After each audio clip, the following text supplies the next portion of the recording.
ಬೆಂಗಳೂರು ಬರಕ್ಕೆ ಒಂದು ಕನಿಷ್ಠವಾಗಿ ಇಷ್ಟು ಒಂದು ಮೊತ್ತ ಬೇಕು ಅಂತ ಮನಸ್ಸಲ್ಲಿ ಇದ್ದಿರ್ಬೇಕಲ್ಲ? ಹೌದು ಸರ್, ಹೌದು. ಎಷ್ಟು ಬೇಕಾಗಿತ್ತು ಆ ಟೈಮಲ್ಲಿ ಸರ್ ಆವಾಗ ಬೀದರ್ನಿಂದ ಬೆಂಗಳೂರಿಗೆ 31 ರೂಪಾಯಿ 50 ಪೈಸೆ ಇತ್ತು ಸರ್. ನಿಮ್ಮ ಹತ್ರ ದುಡ್ಡು ಇತ್ತಾ? ಇಲ್ಲ, ಇದ್ದಿಲ್ಲ. ಹೇಗೆ ಸಂಪಾದಿಸಿದ್ರಿ? ಏನಾಯ್ತು ಅವಾಗ? ಏನು ಸರ್, ಅವಾಗ ಏನ್ ಮಾಡ್ದೆ, ನಮ್ಮ ಮನೇಲಿ ನಮ್ಮ ತಾಯಿ ಸ್ವಲ್ಪ ಈ ಕಡಲೆಬೇಳೆ ಇದು ಮಾಡಿ ಏನೇನೋ ಮಾಡಿ ಸ್ವಲ್ಪ ಕೊಟ್ಟಿದ್ರು ಸರ್. ನನಗೇನಂದ್ರೆ 40 ರೂಪಾಯಿ ಸೇರಿಸ್ಬೇಕು. ನಾನು ಸೇರ್ದೆ 40 ರೂಪಾಯಿ, 30 ರೂಪಾಯಿ ಸೇರ್ಬೇಕು. ಒಂದ್ ದಿವಸ ಆದ್ಮೇಲೆ 2 ರೂಪಾಯಿ ಕಮ್ಮಿ ಆಗ್ಬೇಕು. ಮಧ್ಯೆ ಏನೋ ಗ್ಯಾಪ್, ನೀವು ಸೇರಿಲ್ಲ ದುಡ್ಡು. ನಮ್ಮ ಸೋದರ ಮಾವರು ಅವಾಗ ಸಿಂಧನೂರಿನಲ್ಲಿ ಇದ್ರು ಸರ್, ಅವ್ರು ಆಫೀಸರ್ಸ್ SMS ಅಂತ ಹೇಳಿ. ಅವ್ರು ನೆನಪು ಬಂದ್ಬಿಡ್ತು. ಅವ್ರು ನೆನಪು ಮಾಡ್ಕೊಂಡು ಏನು ಮಾಡಿ ಸರ್, ಅವ್ರು 20 ರೂಪಾಯಿನ ಹೆಂಗೋ ಮಾಡಿ ಸೇರಿಸಿ ಅಲ್ಲಿಂದ ನಾನು ಬಸ್ ಹತ್ತಿದೆ ಸರ್ ಸಿಂಧನೂರ್ವರೆಗೂ.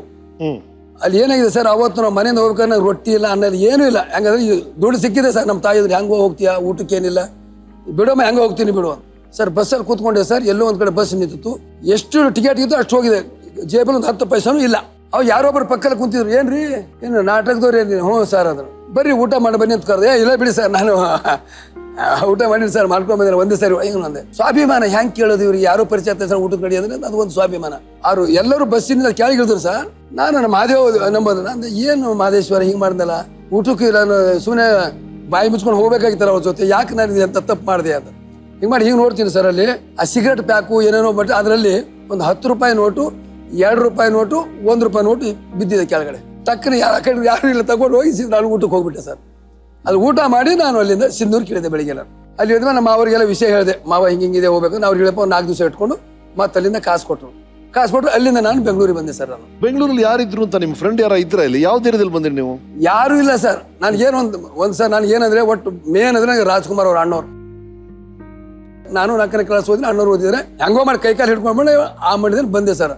ಅದ್ರ ಮುಂಚೆ ಏನಾಗಿತ್ತು ಅಂದ್ರೆ, ಪ್ರಜಾಮತದಲ್ಲಿ ಅಣ್ಣವ್ರ ಅಡ್ರೆಸ್ಸು, ವಿಷ್ಣುವರ್ಧನ್ ಅವ್ರ ಅಡ್ರೆಸ್ಸು, ರಜನಿಕಾಂತ್ ಅವ್ರ ಅಡ್ರೆಸ್ ಯಾರು ಕೇಳಿದ್ರು ಅಭಿಮಾನಿ. ಅಲ್ಲ ಒಂದೇ ಬುಕ್ಕಲ್ಲಿ 3 ಜನ ಅಡ್ರೆಸ್ ಇತ್ತು ನನಗೆ. ನಂದು ಅದು ಒಂದು ಧೈರ್ಯ. ರಜನಿಕಾಂತ್ ಅವ್ರದ್ದು ಹನುಮಂತ ನಗರದಲ್ಲಿ, ವಿಷ್ಣು ಸರ್ದು ಜಯನಗರ, ಅಣ್ಣವ್ರದ್ದು ಚೆನ್ನೈ ಮಡ್ರಾಸ್. ಸೀದಾ ಸರ್ ಫಸ್ಟ್ ಬಂದು ನಾನು ಬೆಂಗಳೂರು ಇಳಿದೆ. ಫಸ್ಟ್ ಹೋಗಿದ್ದೆ ರಜನಿಕಾಂತ್ ಅವ್ರ ಮನೆಗೆ. ಅದು ನನಗೆ ಮರಾಠಿ ಬರ್ತಿತ್ತು. ಯಾರೋ ಹೇಳಿದ್ರು, ರಜನಿಕಾಂತ್ ಅವ್ರ ಮಟ್ಟ ನೋಡಿ ಹಂಗೆ ಗಿಟ್ಟಿಸ್ಕೋ ಏನೋ ಹಿಂದೆ ಹೇಳಿದ್ರು. ಹೋದೆ. ರಾಮ್ ಅಕ್ಕ ಅಂದಿದ್ರೆ, ನಮಸ್ಕಾರ ಅಕ್ಕ. ಯಾರಪ್ಪ ನೀನು? ಅಕ್ಕ ನಾನು ಈ ನಾಟಕ. ಏನು? ಅಣ್ಣವ್ರು ಎಲ್ಲಿಗೆ ಹೋದ್ರೆ? ಮಡ್ರಾಸ್ ಶೂಟಿಂಗ್ ಹೋಗಿದ್ದಾರೆ. ಯಾವಾಗ ಬರ್ತಾರೆ ಗೊತ್ತಿಲ್ಲ. ಅಲ್ಲಿಂದ ಅಡ್ರೆಸ್ ನೋಡ್ಕೊಂಡು ಸೀದಾ ಮತ್ತೆ ವಿಷ್ಣು ಸರ್ ಮನೆಗೆ ಹೋದೆ. ಸರ್ ಇನ್ನೇನು ಹೋಗ್ಬೇಕು, ಮಾತಾಡ್ಬೇಕು, ಕೆಲಸ ವೈ ಅಂತದು ಕಾರ್ ಪಾಸ್ ಆಗೋಯ್ತು. ಎಂತ ಇನ್ನೊಂದು 5 ನಿಮಿಷ ಬಿಟ್ಟು ಬರಬಾರ್ದಾಗಿತ್ತ ನಾನು ಅಂತ ಹೋಯ್ತು. ಸರಿ ಅಂತೇಳಿ ಅವತ್ತು ಸಾಯಂಕಾಲದಲ್ಲಿ ಬೆಂಗಳೂರಲ್ಲಿ ಇಲ್ಲಿ ಓಡಾಡಕ್ಕೆ ಹೋದೆ ಸರ್. ಅಲ್ಲಿ ಏನೈತೆ ಅಲ್ಸೂರಲ್ಲಿ ಇದಿಲ್ಲ ಸರ್, ಮಿಲಿಟರಿ ಏರಿಯಾ ಸರ್. ಹಿಂಗೆ ಹಂಗೆ ನೋಡ್ಕೊಂಡು ಹುಚ್ಚರು ಹಂಗೆ ನೋಡ್ಕೊಂಡು ಹೋಗಿನಿ. ಹೋಗಿ ಮಿಲಿಟರಿ ಏರಿಯಾಗೆ ಹೋಗಿ ಸರ್. ಒಬ್ರು ಬಂದಕ್ಕೆ ಇಟ್ಬಿಟ್ಟ ಎದೆಗೆ. ಅಂದ, ಇಲ್ಲ ನಾನು ಕಳ್ಳಲ್ಲ. ಅವ್ರು ತಮಿಳು ಏನೇನು ಸಾಬ್ ಮೈ ಚೋರ್ ನೈ ಕಲಾಕಾರ ಅಂದೆ. ಕಲಾಕಾರ ಸರ್ ಬರೀ ನಾನು ಹೊಡಿತಾನೆ ಭಯ, ಬರೀ ಖಾಲಿ ಬಿದ್ದುಬಿಟ್ಟೆ. ಹೋಗಿ ಬಿಟ್ಟಿದ್ದು ಹೋಗೋದು. ಅಲ್ಲಿ ಮಾಡಿದ ಎಲ್ಲೆಲ್ಲ ಓಡಾಡಿ ಅಲ್ಸೂರು ಎಲ್ಲ ಓಡಾಡಿ ಸಾಯಂಕಾಲ ಮಡ್ರಾಸು ಬಸ್ ಹತ್ತಿದೆ ಸರ್. ನಾವು 16 ರೂಪಾಯಿ ಇತ್ತು ಅವಾಗ. ಯಾವಾಗ ಅಂದ್ರೆ ತಾಯಿಗೆ ತಕ್ಕಮ್ಮ ಶೂಟಿಂಗ್ ನಡೀತಾ ಇತ್ತು ಅಣ್ಣವ್ರು. ಆ ಸಮಯದಲ್ಲಿ ಅಡ್ರೆಸ್ ಇತ್ತು, ಹುಡ್ಕೊಂಡು ಹೋದೆ. ಅಲ್ಲಿ ಎಲ್ಲ ತಮಿಳು ನಾನು ಬರಲ್ಲ, ನಮ್ದು ಬೀದರು. ಆಮೇಲೆ ಹೋದ್ ಏನ್ ಮಾಡಿ ಹೆಂಗ್ ಮಾತಾಡ್ಸೋ ಇಲ್ಲಿ ನೋಡಿದ್ರೆ, ಇಲ್ಲಿ ಅಣ್ಣವ್ರ ಮನೆ ಹತ್ರ ಒಂದು ಗ್ಯಾರೇಜ್ ಇತ್ತು, ಕಾರ್ ಗ್ಯಾರೇಜ್ ನೋಡಿದೆ. ನೋಡಿದ ತಕ್ಷಣ ಅವರು, ಓ ನಮಸ್ತೆ ಸಾಬ್, ನಮಸ್ತೆ ಕಾವರೆ ಆಯ್ತು ಬೆಂಗಳೂರು वाले क्यों है इधर? राजकुमार साहब को देखना है. वो घर है, देखो वो सामने घर है. अभी गए 9:30 को गए, शाम को 5 बजे 6 बजे आते ಅಂದ್ರು. ಸರ್ ಹೆಂಗ್ ಮಾಡು ಸರ್, ಕೈಸ ಬೇಟು ಹೆಂಗ್ ಬೇಟು ಅಂದ್ರು. ಸರ್ ಊಟನೇ ಮಾಡಿಲ್ಲ ಸರ್. ಎಲ್ಲಿ ಬಂದ್ರೆ ಬಂದು ಹೋಗ್ತಾರೋ, ಹೆಂಗೆ ಎಲ್ಲಿಂದ ಬಂದಿದ್ದೀನಿ ಅಂತೇಳಿ ಅಲ್ಲಿಂದ ಮಾವಿನಕಾಯಿ ಗುಡ್ಡೆ ಇತ್ತು ಸರ್. ಎಲ್ಲ ರೂಪಾಯಿಗೆ 10 ಮಾವಿನಕಾಯಿ, ಅರ್ಧ ಕೊಳ್ತಿದ್ದು, ಅರ್ಧ ಚೆನ್ನಾಗಿ ಅವೇ ಹಂಗೆ ತಿನ್ಕೊಂಡು ಹೆಂಗ ಮಾಡಿ ಕುಂತೆ. ಸಾಯಂಕಾಲ ಅಣ್ಣವ್ರು ಬಂದರು. ಆಯ್ದೇಕು ರಾಜ್ಕುಮಾರ್ ಸಾಬ್ ಆಯ್ದೇಕು ಅಂದ್ರು. ಹೋದೆ ಸರ್. ಅದು ಹೆಂಗಿದೆ, ಅಣ್ಣವ್ರ ಮನೆ ಬಾಗಿಲು ಹೀಗಿದೆ, ನಂದಿ ದಿಕ್ಕಿಗೆ. ನಾನು ಇಲ್ಲಿದ್ದೀನಿ. ಬಾಗಿಲ ಕಾರ್ ಹೋಯ್ತು, ಕಾರ್ ಹೋಗಿ ಇಳಿದ್ರು. ಅಣ್ಣವ್ರು ಇಳಿದು ಹಿಂಗೆ ಮೆಟ್ಲು ಹಿಂಗೆ ಬಂದು ಅವ್ರು ಒಳಗೆ ಹೋಗ್ಬೇಕು. ಇವ್ನು ಬಿಡ್ತಾ ಇಲ್ಲ. ನೋಡ್ರಿ, ಪೋಡ ಅಂತ. ನಾನು ಇನ್ನು ಬಂದ ಅಣ್ಣ ಅಂತ ಜೋರಕ್ಕೆ ಹೋದೆ. ಯಾರು? ಅಣ್ಣ ನಾನು ನಾಟಕ ಕಂಪ್ನಿ ಕಲಾವಿದ ಅಣ್ಣ, ಬೆಂಗಳೂರು ಬಿಡಿ ಅವ್ರನ್ನ ಅಂದರು. ಸರ್ ಎದ್ದು ಬಿದ್ದು ಹೋಗೋಣ ಖಾಲಿ ಬಿದ್ದೆ. ಹೇಳಿ ಹಾಗೆಲ್ಲ ಖಾಲಿ ಬೀಳಬಾರ್ದು ಅಂತ. ಏನು ಹೆಸರು ಹೇಳಿ ನಿಮ್ಮದು? ಅಣ್ಣ ನಾನು ವೈಜನಾಥ್. ಏನು ಮಾಡ್ತೀರ? ಅಣ್ಣ ನಾನು ನಾಟಕ ಕಂಪ್ನಿ ಪಾಠ ಮಾಡ್ತೀನಿ. ಏನು ಪಾಠ ಮಾಡ್ತೀರಾ? ಹಾಸ್ಯ. ಹಾಸ್ಯ ಮಾಡ್ತೀರಾ? ಹೇಳಿ ಸರ್. ನೀರು ಕೊಡಿದ್ರು, ಕಾಫಿ ಕೊಟ್ಟು ಎಲ್ಲ ಹೇಳಿದೆ. ಏನು ಬಂದಿದ್ದಿಲ್ಲ? ಅಣ್ಣ ನಾನು ನಿಮ್ಮ ಮನೇಲಿ ಇದ್ದು ಬಿಡ್ತೀನಿ ಅಣ್ಣ ನಾನು. ಕಲಾವಿದರು ಮನೇಲಿ ಇರಬಾರ್ದು, ಪಾಠ ಮಾಡಬೇಕು ಅನ್ನೋ. ಸರಿ ಎಲ್ಲ ವಿಷಯ ಹೇಳಿದೆ. ಸಿನಿಮಾದಲ್ಲಿ ಪಾಠ ಮಾಡ್ಬೇಕಾ? ಹೌದಣ್ಣ. ಇಲ್ಲ ನಿಮ್ಮ ಮನೇಲೇ ಇರ್ತೀನಿ ಅದು ಏನು ಹೇಳಬೇಕು ಗೊತ್ತಿಲ್ಲ. ನಮ್ಮಲ್ಲಿ ಇರಬೇಕು, ನಿಮ್ಗೆ ಕಾರ್ ಓಡ್ಸಕ್ಕೆ ಬರುತ್ತಾ ಅಂದರು. ಇಲ್ಲ ಅಣ್ಣ ಕಾರ್ ಓಡ್ಸಕ್ಕೆ ಬರ. ಸರಿ ಬೇಡ ಬಿಡಿ, ಇರಲಿ ಕೆಲಸ ಮಾಡಿ. ನೀವು ತಾಯಿಗೆ ತಕ್ಕ ಮಗ ಶೂಟಿಂಗ್ ನಡೀತಾ ಇದೆ. ಒಂದು 5-6 ದಿವಸದಲ್ಲಿ ನಾವು ಕಂಟಿನ್ಯೂ ಸ್ಟುಡಿಯೋ ಬರ್ತೀವಿ, ಅಲ್ಲಿ ಬನ್ನಿ ನೀವು. ನನ್ನ ಹೆಸರು ಹೇಳಿ, ಯಾವುದೋ ಒಂದು ಪಾತ್ರ ಮಾಡಿ ಏನೋ ಒಂದು ನಿಮ್ಗೊಂದು ಇದು ಮಾಡೋಣ ಅಂದರು. ಸರಿ ಹೋದ್ರು. ನನಗೆ ರೊಕ್ಕ ದುಡ್ಡು ಸ್ವಲ್ಪ ಶಾರ್ಟೇಜ್ ಇತ್ತು ಬೆಂಗಳೂರು ಬರೋಕ್ಕೆ. ಆಮೇಲೆ ನಾನು ಹಿಂಗೆ ಮಾಡ್ತಾ ಇದ್ದೆ, ಏನು ಅಂತ ಹೇಳಿ ಅಣ್ಣ ಬಸ್ ಚಾರ್ಜ್ ಇಲ್ಲ ಅದು. ಯಾರು ಬಸ್ ಚಾರ್ಜ್ ಅದು ಕೂಡ 30 ರೂಪಾಯಿ ಕೊಟ್ಟರು ಸರ್, 10 ರೂಪಾಯಿ ನೋಟು 30 ರೂಪಾಯಿ ಕೊಟ್ಟರು. ಸರಿ ನಾನು ತಗೊಂಡು ಬೆಂಗಳೂರಿಗೆ ಬಂದೆ. ಕಂಠೀರವ ಸ್ಟುಡಿಯೋ ಎಲ್ಲಿದೆ ಗೊತ್ತೇ ಇಲ್ಲ ಸರ್. ಸರಿ ಸಿಗಲಿಲ್ಲ, ಕೊನೆ ಬಂದು ಇನ್ನೇನು ಮಾಡೋದು ಅಂತ ಮತ್ತೆ ತಿರ್ಗಾ ಮತ್ತೆ ಊರಿಗೆ ಬಂದೆ ಸರ್. ಈಗ ಓವರ್ ಆಲ್ ನಿಮ್ ಜೀವನ ಹೇಗಿದೆ ಬ್ರದರ್ ಅವರೇ? ಖುಷಿಯಾಗಿದ್ದೀನಿ ಸರ್ ನಾನು. ಮೊದ್ಲಿಂದ ಕಷ್ಟ ಪಡ್ಕೊಂಡ್ ಬರ್ತಾ ಇದ್ರಿ, ಸರಿಗೆ ಆದಾಯ ಇರ್ಲಿಲ್ಲ ಅಂತ ನಿಮ್ಮ ಫ್ರೆಂಡ್ಸ್ ಎಲ್ಲ ಹೇಳ್ತಾ ಇದ್ರು, ಆರ್ಥಿಕ ಪರಿಸ್ಥಿತಿ ಸರಿ ಇಲ್ಲ ಅಂತ. ಸುಧಾರಣೆ ಆಯ್ತಾ? ಏನಾಯ್ತು? ಇಲ್ಲ ಸರ್, ಈಗ ನಾನು ಒಂದೇನು ಹೇಳ್ತೀನಿ ಸರ್, ಈಗ ಆರ್ಥಿಕ ಪರಿಸ್ಥಿತಿ ಸರಿ ಇಲ್ಲ, ಆದ್ರೆ ಆರೋಗ್ಯದಿಂದ ನಾನು ತುಂಬಾ ಚೆನ್ನಾಗಿದ್ದೀನಿ ಸರ್. ಅದು ಮುಖ್ಯ, ಕರೆಕ್ಟ್.